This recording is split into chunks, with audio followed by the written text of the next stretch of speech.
ನಮಸ್ಕಾರ ಎಲ್ಲರಿಗೆ. ಇವತ್ತಿನ ಕ್ಲಾಸ್ ಯಾವುದಂದರೆ ಮೆಂಟಲ್ ಕ್ವಶನ್ಸ್ ಸಾಲ್ವ್ ಮಾಡೋಣ. ತ್ರಿಭುಜದ ಕೋನಗಳು 3:2:7 3:2:7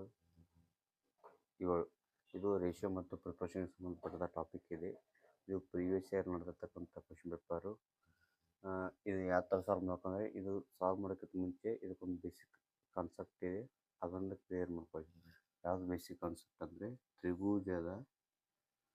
ತ್ರಿಭುಜದ 3 ಒಳಕೋನಗಳ ಮೊತ್ತ. ತ್ರಿಭುಜದ 3 ಒಳಕೋನಗಳ ಮೊತ್ತ ಎಷ್ಟಂದರೆ 180 ಡಿಗ್ರಿ. ಈ 3 ಕೋನಗಳು ಕೂಡಿಸಿದ್ರೆ 180 ಡಿಗ್ರಿ ಆಗಿರ್ಬೇಕು. ಇದು ಬೇಸಿಕ್ ಕಾನ್ಸೆಪ್ಟ್. ಇನ್ನು ಮ್ಯಾಗೆ ಲೆಕ್ಕನ ಸಾಲ್ವ್ ಮಾಡಬೇಕು. ಈಗ 3:2:7 ಈ ಮೂರನ್ನು ಕೂಡಿಸಿದಾಗ ಎಷ್ಟು ಬರಬೇಕಂದ್ರೆ 180 ಡಿಗ್ರಿ ಬರ್ಬೇಕು. ಈ ಮೂರನ್ನು ಕೂಡಿಸಿದಾಗ 180 ಡಿಗ್ರಿ ಬಂದಾಗ ಇದು ತ್ರಿಭುಜದ ಒಳಕೋನಗಳ ಮೊತ್ತ.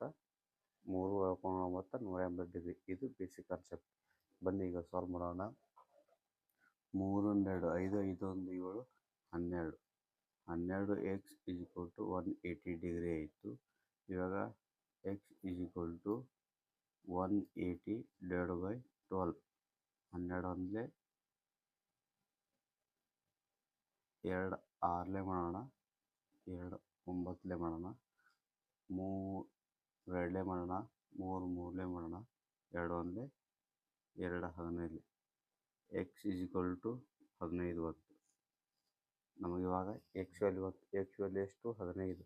ಇವಾಗ 3:2:7 ಇದರ ಕಾನ್ಸೆಪ್ಟ್ ತಗೊಳ್ಳೋಣ. x ಅಂದರೆ 3x, 3x ಅಂದರೆ 15, 15 3 45. ನೆಕ್ಸ್ಟ್ ಇಲ್ಲಿ 2 ಇದೆ, 2x, 2 ಇಂಟು x ಅಂದರೆ 15, 15 30. ನೆಕ್ಸ್ಟ್ 7 ಇದೆ, 7x, 7 ಇಂಟು x ಅಂದರೆ 15, 15 105. ಸೊ ಈ 3 ಕೂಡಿಸಿದಾಗ 180 ಡಿಗ್ರಿ ಬಂತು. ಹಾಗಾಗಿ 45 30 105 ಯಾವ ಆಪ್ಷನ್ಸ್ ಇರ್ತದೆ? ಆಪ್ಷನ್ ನಂಬರ್ ಬಿ ನಲ್ಲಿದೆ. ಇದೇ ನಮ್ಮ ಆನ್ಸರ್ ಆಗಿರ್ತದೆ. ಸೊ ಈ ಥರ ಇದನ್ನು ಸಾಲ್ವ್ ಮಾಡಬೇಕು. ಇನ್ನೂ ಹೆಚ್ಚಿನ ವಿಡಿಯೋಗಳನ್ನು ಮಾಡ್ತಾ ಇರ್ತೀನಿ. ಎಲ್ಲರೂ ಸಪೋರ್ಟ್ ಮಾಡಿ. Thank you. ನಮಸ್ಕಾರ. ಧನ್ಯವಾದಗಳು.